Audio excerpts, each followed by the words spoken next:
안녕하세요. 미국에서 살고 있는 30대의 여성입니다.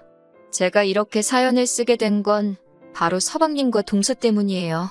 이들하고는 원래부터 사이가 좋지는 않았지만 그래도 물리적 거리가 있다 보니 서로 큰 소리 날 일은 없었거든요.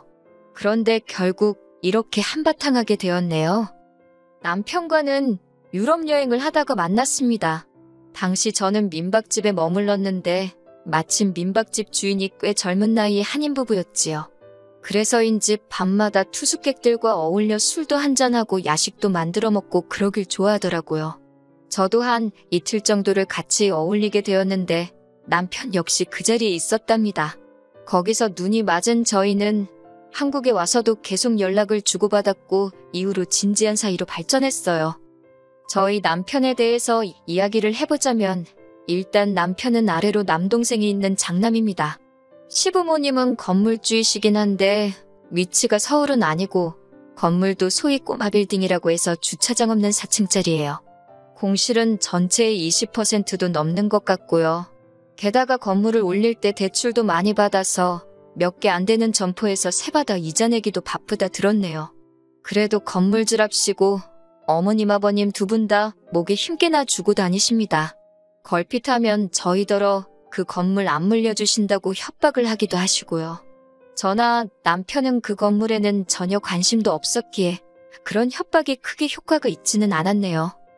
그런 집안의 애시당초 왜 시집을 간 거냐 궁금해하실 수도 있겠지만 저는 남편 한 사람만 봤어요. 연애하는 내내 매사 저를 배려해주고 책임감 있는 태도가 저에게 평생 이 사람을 믿고 살아도 되겠다는 확신을 갖게 해주었거든요. 그리고 어머님 아버님 건물이 아니어도 저희 두 사람 능력으로 사는데 어려움은 없겠다 싶었고요. 하지만 정말 생각지도 못한 복병이 있었으니 그건 바로 남편의 남동생이었습니다. 남편보다는 5살이 어리고 저희가 결혼할 때만 하더라도 도련님이었는데 작년에 결혼을 하면서 서방님이 되었네요. 말수적고 차분한 성격의 저희 남편과 달리 서방님은 즉흥적이고 사고를 잘 치고 철이 없습니다. 우여곡절 끝에 전문대까지는 졸업했는데 이후로는 제대로 된 사회생활을 못한 걸로 알아요. 그러다 작년에 동서랑 결혼을 하면서 아버님 어머님이 당신들 건물 1층에 카페를 하나 차려주셨지요. 그나마도 남편 말로는 그 작은 카페에서 아르바이트생을 셋이나 두고 쓴답니다. 서방님이나 동서가 뭘 하는지 모르겠다면 남편이 무척 한심해했는데 저는 우리한테 피해를 주는 것도 아닌데 내버려두라 했네요. 까놓고 우리가 차려준 것도 아닌데 이래라 저래라 해봤자 들어먹지도 않을 테고 서로 기분만 상하게 뻔했으니까요. 서방님은 툭하면 자기 입으로 자기가 명색이 건물주 아들인데 이 정도는 하고 살아야 하지 않겠냐며 이것저것 쓰잘데기 없는 걸 어지간히 사나르기 바빴습니다. 정작 집은 월세였고 아르바이트생들 월급을 제때 못 주는 일도 허다했지만 차는 외제차를 끌고 다녔지요. 동서도 뭐 남의 집 딸을 가지고 제가 이러쿵저러쿵 떠들면 안 되지만 서방님이나 동서나 생각하는 게 비슷하니까 같이 산다 싶어요. 전에 듣기로는 서방님과 결혼하기 전 동서는 피부관리실에서 일을 했던 모양이에요. 그런데 여기에도 어이없는 사연이 있어요. 처음에 저희 시부모님께 인사드리러 왔을 때 자기가 피부과에서 일을 한다고 했다대요. 그러니까 시부모님은 간호사인가 보다 생각을 하셨고 당신들의 백수 아들이 동서에 비해 한참 부족한 것 같아서 부랴부랴 카페를 차려준 거예요. 그런데 알고 보니 피부과도 아니지, 간호사도 아니지, 실망이 이만저만이 아니셨던 모양입니다. 그런데 정작 서방님은 다 알고 있었던 거라며 오해한 시부모님이 이상하단 식으로 몰아갔나 봐요. 결국 시부모님도 그런 서방님의 등살에 못 이겨 누굴 탓하겠냐며 그냥 살라 허락하셨지요. 그런데 시부모님이 별말 안 하고 넘어가서 그런 건지 동서의 시건방이 나날이 심해져 갔습니다.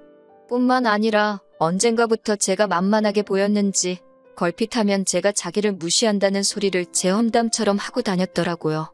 저랑 동서랑 시부모님 생신이나 명절 아니면 볼 일도 없었는데 무슨 수로 제가 자기를 어느 틈에 무시를 했겠어요? 그런데 급기야 한 번은 서방님이 전화로 형수보다 한참 어린 여자라며 꼴사납게 질투 좀 하지 말랍니다. 어처구니 없는 소리에 순간 기가 막혀서 말이 다 안 나오대요.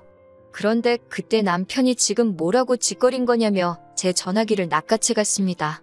알고 보니 서방님 목소리가 너무 커서 스피커폰이 아니었는데도 전화기 너머로 흘러나왔나 봐요. 남편이 옷도 제대로 안 챙겨 입고 그 길로 차에 올라탔어요. 저도 얼떨결에 따라 붙었는데 서방님 집으로 향하더라고요. 그리고선 서방님이 사과하러 왔냐며 빈정거리며 현관을 여니 무섭게 쫓아들어가 서방님을 두들겨 패기 시작했습니다. 형수가 네 친구냐면서 어딜 기어오르냐고 봐줘버릇하니까 똥인지 된장인지 분간을 못하냐며 서방님이 말대꾸 하려들면 한 대 또 패고 한 대 또 패고 그러대요. 옆에서 악을 써대는 동서한텐 저한테 사과하라 그러고 솔직히 내 남편한테 이런 면이 있었나 싶어서 놀라기도 했지만 든든하더라고요. 서방님이 고소한다길래 그러라 했어요. 하지만 나중에 알게 됐는데 이 상황을 알게 되신 어머님 아버님이 서방님하고 동서더러 저희 부부를 고소하면 카페는 뺏는다고 그러셨다대요. 그래서인지 더는 이러쿵저러쿵 그날 일에 대해서 말이 없었습니다. 한편 그때 당시 저와 남편은 해외로 이직하기 위해 고군분투 중이었어요. 그러다 운 좋게 남편이 먼저 기회를 잡게 되었고요. 미국에 있는 IT 회사였는데 연봉도 한국에서 받는 것보다 월등히 높았고 영주권도 해준다 하니 거절할 이유가 없었지요. 그렇게 저희는 지금 살고 있는 이곳에 오게 되었네요. 미국에 온 이후로는 서방님네와는 아예 연락을 주고받지도 않았으니 부딪힐 일 자체가 거의 없었습니다. 하지만 얼마 전 동서가 임신을 했다는 소식은 어머님을 통해 알게 되었지요. 제가 동서에 대한 좋은 감정이 있던 건 아니지만 그래도 가족인데 임신을 했다니 축하는 해줘야겠다 싶더라고요. 그래서 축하 전화를 했는데 연결이 되지 않았습니다. 처음엔 바빠서 그런가 싶어서 몇 차례 더 했는데 계속해서 연결이 안 되더라고요. 그러다 마지막이다 생각하고 한 전화를 서방님이 받았습니다.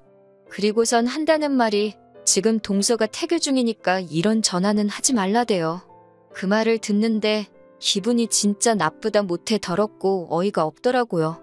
제가 뭐 자기 태교에 악영향을 준다 그런 소린가 싶어서 너무 불쾌했지요. 돈이라도 얼마 보내줄까 하다가 지들끼리 어련히 잘 살겠냐 싶어서 그 마음도 접어버렸어요. 그런데 그 이후로 한 두세 달 정도 지났을까요? 소식 한번 전하지 않던 서방님이 어쩐 일로 연락을 해서는 동서가 미국으로 태교 여행을 가고 싶어 한답니다. 그런데 자기는 일이 바빠서 못 간다며 저더러 잘 좀 챙겨달래요. 제가 황당해서 태교 여행을 저희 집으로 오겠다는 거냐고 물으니 그러면 임신한 동서가 생판 모르는 남의 집에 가 있겠냐입니다. 어쩜 말 한마디를 해도 이렇게 얄밉게 하는지. 아무튼 저는 동서가 미국에 오는 거야 제가 막을 수 없지만 저희 집은 안 된다 했어요. 남편도 일하고 저도 막 프리랜서로 일을 시작한지라 할 일이 많아서 달리 신경 써줄 여유가 없다고요. 그러자 서방님이 형하고 얘기해본다면서 전화를 홀딱 끊어버리대요. 남편에게 어떻게 하기로 했냐고 물으니 자기도 안 된다고 했다고 걱정하지 말랍니다. 그래서 걱정 안 했어요. 이후로 연락도 없었고 아주 까맣게 잊고 살았지요. 하지만 그 전화를 받고 한 3주쯤 됐을 때였나 봐요. 서방님한테 전화가 와서 받으니 한다는 소리가 동서가 이제 막 비행기에 탔답니다. 몇 시에 도착하니까 늦지 않게 데리러 가달래요. 어이가 없어서 그게 무슨 소리냐니까 저번에 태교여행 간다고 하지 않았냐고. 듣다 말고 짜증나서 전화 끊어버리고 바로 남편한테 전화를 걸어 지금 이게 무슨 소리냐고 방금 들은 이야기를 전했습니다. 그러자 남편도 그거 완전 미친 엑스들 아니냐며 자긴 아무것도 모른다고 펄쩍 뛰더라고요. 임신한 동서를 혼자 공항에 세워둘 수도 없고 어쩌겠어요. 그렇다고 그대로 돌아가라 하자니 행여 저 때문에 애 잘못됐단 소리라도 나올까봐 무섭고 어머님한테도 전화가 와서는 당신도 설마 진짜 갈 줄은 몰랐다며 일단 공항에서 집으로 데리고 가달랍니다. 저는 어머님더러 전 진짜 일이 너무 많아서 아무것도 못해준다고 하소연을 했어요. 그랬더니 어머님이 괜찮다고 지가 알아서 하게 냅두랍니다. 그러면서 당신도 한숨을 푹푹 쉬면서 어디서 그런 게 며느리로 들어왔는지 모르겠다 하시는데 같은 며느리로서 다른 며느리 험담을 듣고 있는 건 좀 그렇더라고요. 그래서 일단 알겠다 했지요. 그렇게 시간 맞춰 공항에 가니 한껏 꾸미고 온 동서가 무슨 못각 인형 마냥 고개만 까딱하면서 안녕하세요 그러더라고요. 아니 저럴 거면서 뭐 한다고 우리 집에 온다고 한 건가 싶어서 저도 한껏 예민해지대요. 아무튼 일단은 집에 데리고 와서 작은 방을 내줬습니다. 얼마나 머물 거냐 하니까 2주 생각하고 왔다길래 알겠다고 미리 말한 대로 나는 아무것도 못 해준다 했습니다. 그랬더니 또 고개만 까딱 알겠다 그래요. 그런데 이튿날부터 신호가 집안만 왔다리 갔다리 사람 정신사납게 굴더라고요.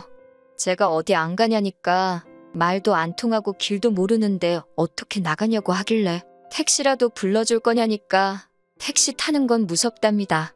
제 차라도 운전하라고 내주고 싶었지만 동서는 국제면허는커녕 아예 운전면허가 없다대요. 내심 제가 운전해주기를 바라는 눈치였지만 저에게는 지 멋대로 온 사람 뒤치다꺼리를 할 여유가 없었습니다. 답답하겠다고 안 됐다고 해줄 말이 그뿐이었어요. 그래도 밥은 차려줬고 빨래도 제가 그냥 해줬습니다. 퇴근한 남편이 그래도 재수씨도 왔으니 나가서 밥이라도 먹자 그러대요. 그렇게 셋이 나가서 외식을 하는데 진짜 체하는 줄 알았습니다. 식사하는 내내 말도 한마디 안 하고 동서 표정이 뾰루퉁하더라고요. 왜 그러냐 물으니 그제서야 아무것도 아니에요 하고 한마디 하는데 이럴 거면 진짜 왜 왔나 싶더라니까요. 그렇게 한 일주일쯤 지났을까요? 신우가 어디다 막 전화를 하더니 저더러 받아보랍니다. 받으니까 서방님이에요. 서방님이 저더러 지금 임신한 사람 두고서 뭐 하는 거냐입니다. 웬 자다가 봉창 두들기는 소린가 싶어서 뭔 소리냐 하니까 임산부가 있으면 그 사람 배려를 해주는 게 기본 상식 아니냐면서 어떻게 자기 와이프를 데리고 쇼핑 한 번을 안 갈 수가 있냐고 그래요. 어이가 없어서 동서가 애냐고 따졌어요. 그랬더니 임신하지 않았냐입니다. 너무 열받아서 그 임신 내가 하라고 그랬냐고 그렇게 신경 쓰이면 와서 데려가라고 쏴붙였네요. 그러자 저더러 나이 먹었으면 어른답게 굴랍니다. 어린 동서 서운하게 하지 말라나 어쩐다나. 이튿날 동서더러 짐 싸라고 했습니다. 공항 데려다 줄 테니 한국 가라고 했어요. 지도 자존심은 있었는지 자기도 그렇지 않아도 돌아가려고 했다면서. 동서가 한국에 도착하고서 얼마나 생난일을 쳤는지 서방님한테 또다시 전화가 왔습니다. 사람이 그러는 거 아니라면서 동서나 뱃속의 애한테 무슨 일이라도 생기면 다 제 탓이라나요? 그 소리를 들으니 정말 피가 거꾸로 솟는 기분이 돼요. 제가 서방님 떨어 애시당초 임신한 마누라 미국에 혼자 보내는 네 정신머리가 글러먹은 거라고. 네 새끼 잘못되면 정신 빠진 너랑 네 마누라 탓이지 그게 왜 내 탓이냐고 마구잡이로 쏴붙였습니다. 제가 아주 오냐오냐 해주니까 둘 다 눈에 뵈는 게 없는 모양이라고 이따위로 굴거면 나가 되져서도 연락하지 말라 했네요. 그리고 지금까지 연락은 하지 않고 있습니다. 아직 태어나지도 않은 애한테 악담할 생각은 전혀 없지만 부모 될 사람들이 심보가 저런 건 꽤나 걱정이네요. 시부모님은 여자 하나 잘못 들어와서 형제 사이가 이렇게 되었다며 저를 까는 건지 동서를 까는 건지 알 수 없는 소리만 계속 하시는데 속 편하게 못 알아듣는 척 그렇게 지내고 있어요. 남편도 어머님더러 쓸데없는 소리 하실 거면 연락하지 말라고 선을 딱 긋더라고요. 똥이 무서워서 피하나요? 더러워서 피하지. 지들 같은 새끼 낳아서 키워보라고 그 한마디는 꼭 해주고 싶네요.